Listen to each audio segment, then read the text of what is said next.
federal office to designate an individual who will be authorized to disperse funds of the authorized campaign committees of the candidate in the event of the death of the candidate. Mr. Speaker, I ask unanimous consent that all members have 5 legislative days to revise and extend their remarks on this bill. Without objection. Pursuant to the rule, the gentleman from California, Mr. Lundgren, and the gentleman from Pennsylvania, Mr. Brady, each will control 20 minutes. The Chair recognizes the gentleman from California. Thank you very much, Mr. Speaker. I yield myself such time as I may consume. Nice. Mr. Speaker, I rise today in support of H.R. 406. This legislation was introduced by our colleague, Congressman Walter Jones. It simply amends the Federal Elections Campaign Act of 1971 to permit candidates for election for federal office to designate an individual who would be authorized to disperse campaign funds in the event of the death of the candidate. Every private citizen who decides to become a candidate for public office is driven by issues that inspire and motivate them to want to serve. Often those issues outlive the individuals who champion their ideals. This bill will ensure that every federal candidate will have the opportunity to appoint a trusted individual to distribute campaign funds in the event they die.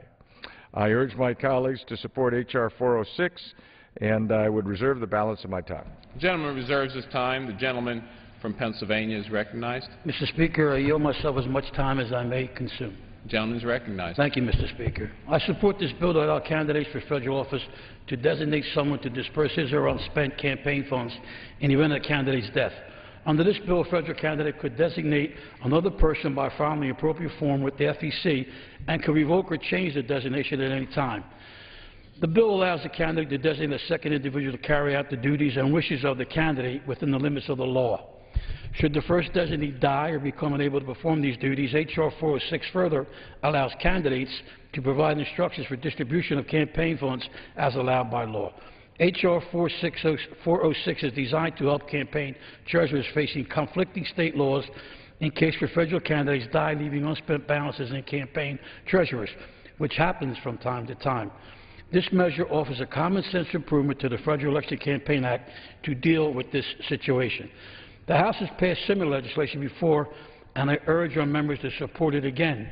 And I pledge to my friend Mr. Jones from North Carolina that I will do whatever I can in my power, and I know my chairman will too, to make sure the Senate does take this up so we can pass it into law, and I yield back the balance of my time. The gentleman yields back his time. The gentleman from California is recognized. Mr. Speaker, this time I'd yield 4 minutes to the gentleman from North Carolina, Mr. Jones, a distinguished member of the Committee on Armed Services and the Committee on Financial Services. The gentleman from North Carolina is recognized.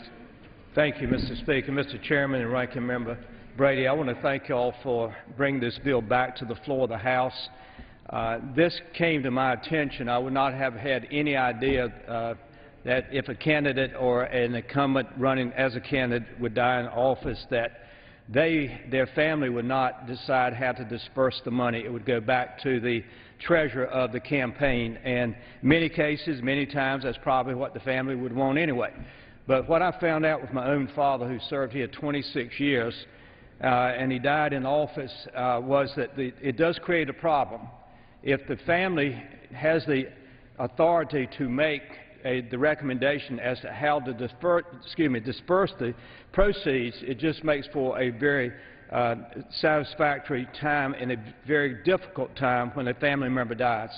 So to Mr. Lundgren and Mr. Brady, thank you very much for bringing this bill to the floor of the House again. All this is a simple change so that the candidate for federal office can determine that he would like to have or she would like to have a person other than the treasurer to disperse the funds. And if we pass this bill today, I'm going to ask my friend Mr. Brady to help me with the Senate, and I'll reach out to the Republican, and maybe he can reach out to the Democrat and get this bill through, because it's the right thing to do for the family in that tragic situation that can happen to any of us. So, Mr. Chairman, I'll yield back my time. Thank you. Mr. Speaker, I yield myself such time as I may consume. The gentleman is recognized. Mr. Speaker, I want to make it very, very clear. This does not change the law that the campaign funds would have to be used for a charitable purpose or for a political purpose, that is, to a party or candidate. It doesn't change that at all. It just changes the person who would have the decision-making responsibility. And since This is a situation where a member or someone running for office would die. Those funds, in some cases, would probably, the candidate would have wished them to go to a particular charity or series of charities. And this would ensure that those people who know best the candidate and know what his or her desires would be would make that determination. But it does not in any way change it so that it could be used for the personal,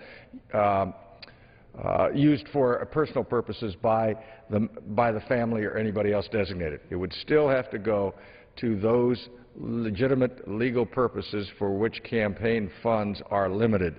It would do nothing more than change the person who would make that determination, and we have a real-life experience of that occurring, and that is why I support this very strongly. It's been supported strongly in the House before, and if we can get the attention of our friends on the other side of the Capitol, we can make this happen, and I think it would be a good thing.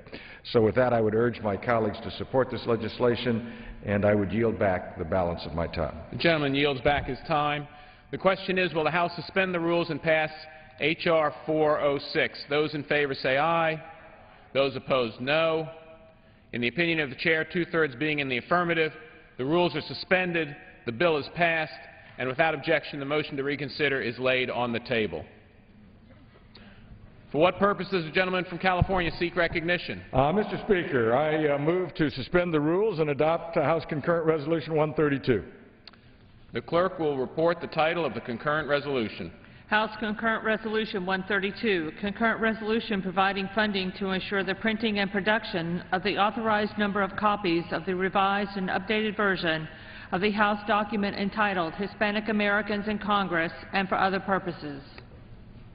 Pursuant to the rule, the gentleman from California, Mr. Lundgren, and the gentleman from Pennsylvania, Mr. Brady, each will control 20 minutes. The Chair recognizes the gentleman from California. Thank you very much, Mr. Speaker. I ask unanimous consent that all members have 5 legislative days to revise and extend their remarks. Without objection.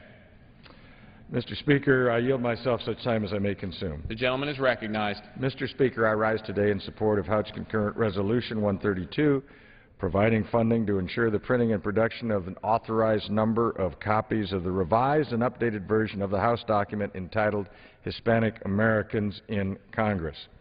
The previous authorization from the 107th Congress did not authorize sufficient funds to make available to members the same number of copies as the previous publications of Black Americans in Congress and Women in Congress. Additionally, the resolution authorizes the electronic publication of Hispanic Americans in Congress, Women in Congress, and Black Americans in Congress, thereby bringing us up to what is becoming more and more the way of publication, that is by electronic means. This resolution will help to ensure this valuable history will be available for future generations, and I would urge my colleagues to support the resolution and reserve the balance of my time. The gentleman reserves his time. The gentleman from Pennsylvania is recognized. Mr. Speaker, I yield myself as much time as I may consume. The gentleman is recognized. Thank you, Mr. Speaker. I urge the House to adopt this resolution, which the Chairman has accurately described. Members who served in the 107th Congress will recall that in 2001 we authorized new editions of 3 congressional publications, Women in Congress, Black Americans in Congress, and Hispanic Americans in Congress. The new editions of Women in Congress and Black Americans in Congress were distributed to the members, libraries, and other 207 pursuant to their respective authorizations. However, in the 11 years since we authorized a new edition of Hispanics in America in Congress, circumstances have changed, including, I am delighted to say, the election of more Hispanics to serve in this House than the other body. This means the new edition will be larger than estimated, and the cost of the printing the same number of copies of Hispanic Americans will likely be larger.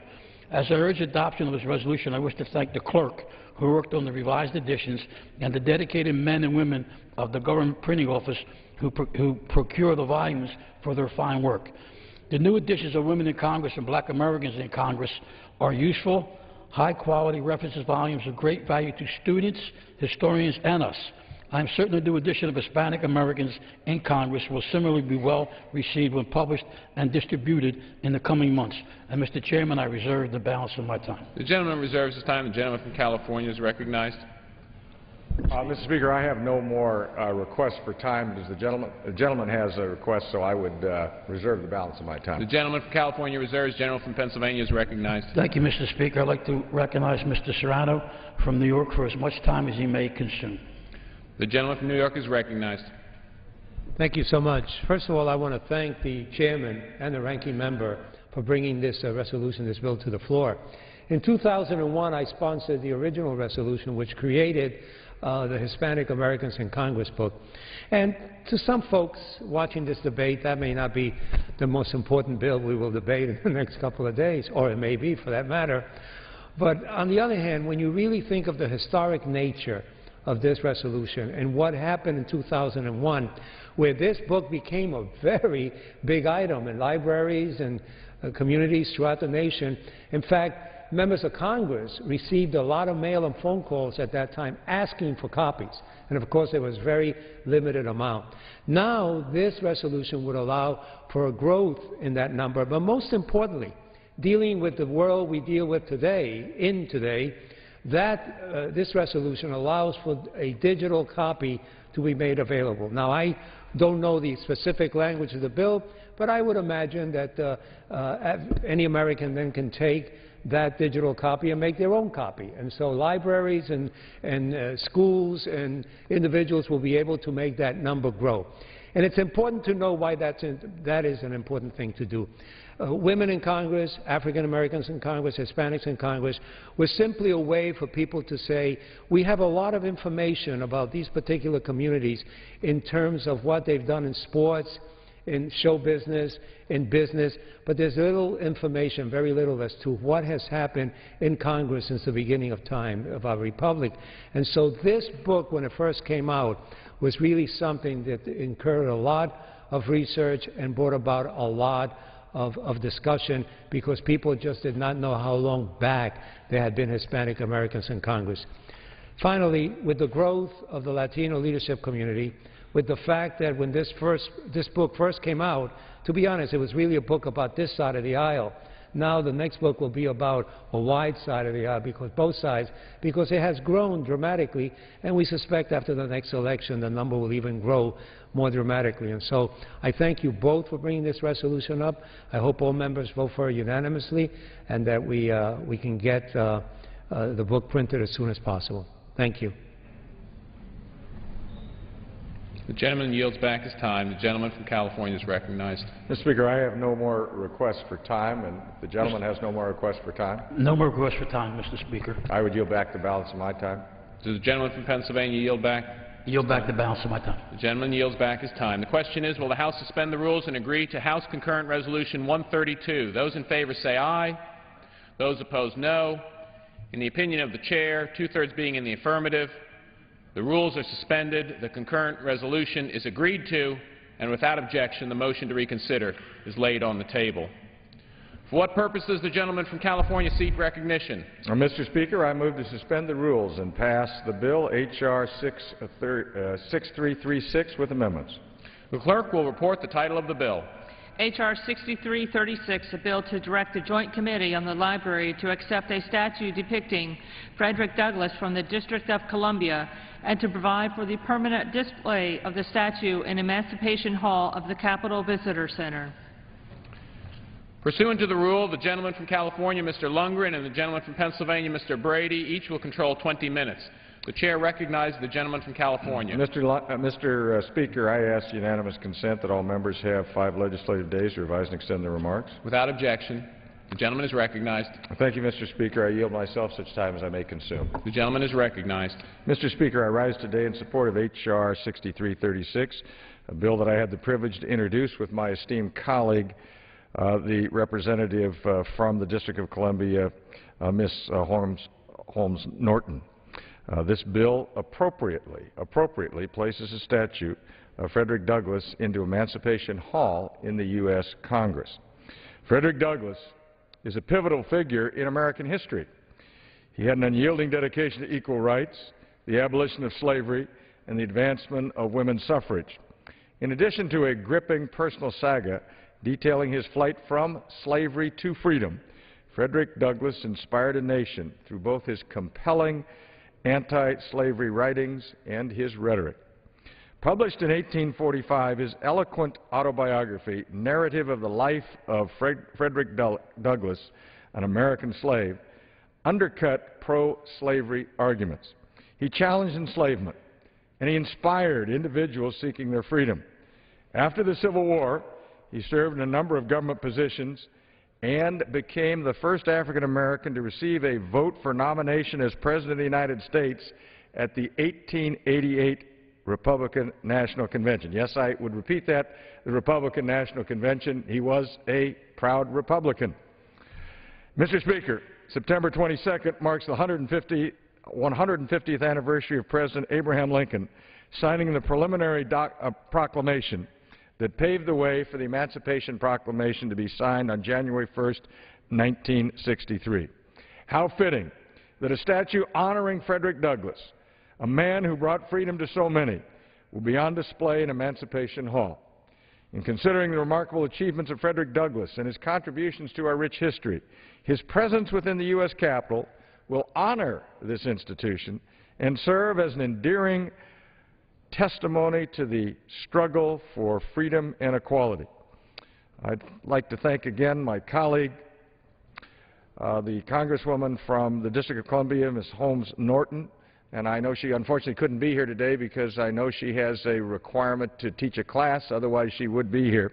But I want to thank her for her tireless work to bring this statute to the Capitol, as well as our counterparts in the Senate Rules Committee. As many know, Senator Schumer introduced the companion legislation in the Senate. I thank my ranking member for his support in this effort. I urge my colleagues to support this measure, and I look forward to welcoming the statue of Frederick Douglass to Emancipation Hall very soon. With that, I would reserve the balance of my time. The gentleman reserves his time. The gentleman from Pennsylvania is recognized. Mr. Speaker, I yield myself as much time as I may consume. The gentleman is recognized. Thank you, Mr. Speaker. I also urge support for H.R.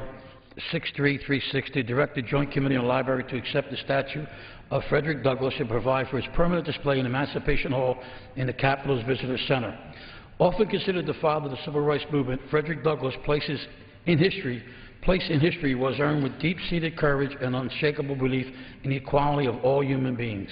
A former slave, Douglass went on to become one of the most prominent figures of the movement to free the slaves. His statue should serve as a reminder to millions of visitors to this great place of both how far we've come and how far we still have to go.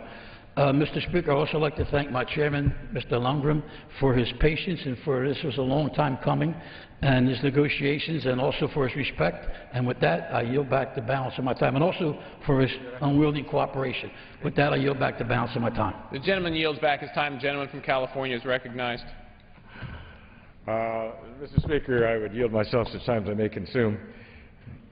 In the date that I gave, that I mentioned for the Emancipation Proclamation, I unfortunately said 1963. It was, of course, 1863.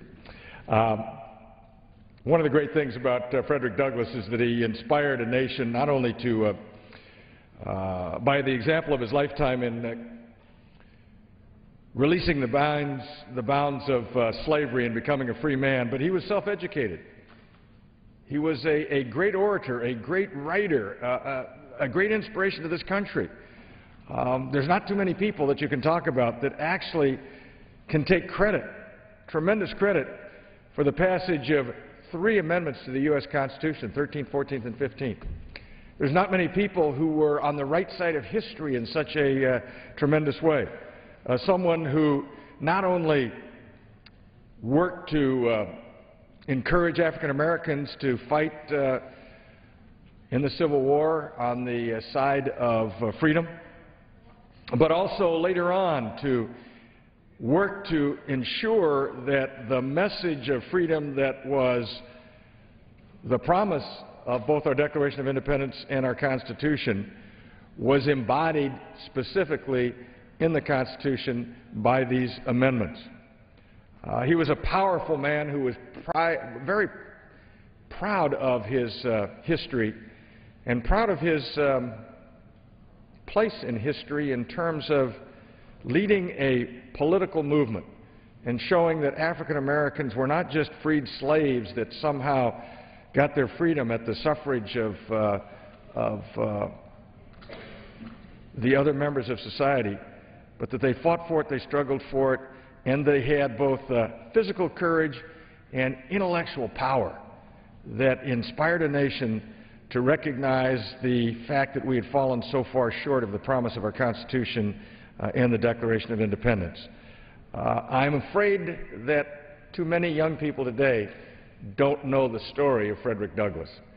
In a small way, this may help to rekindle the interest in Frederick Douglass, so that when young people come here to this Capitol, as they often do, and they look at the statues and they ask, who is that and what did he do or what did she do, people can now look proudly to the statue of Frederick Douglass and explain what it is he did and why his powerful legacy is still an inspiration to all of us today.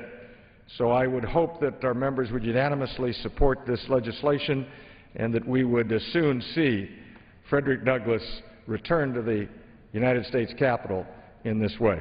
And with that, I would yield back the balance of my time. The gentleman yields back his time. The question is, will the House suspend the rules and pass H.R. 6336 as amended? Those in favor say aye. Those opposed, no. In the opinion of the Chair, two-thirds being in the affirmative, the rules are suspended, the bill is agreed to, and without objection, the motion to reconsider is laid on the table. Without objection, the title is amended. Pursuant to Clause 12A of Rule 1, the Chair declares the House in recess until 6:30 p.m. today. The House is back today after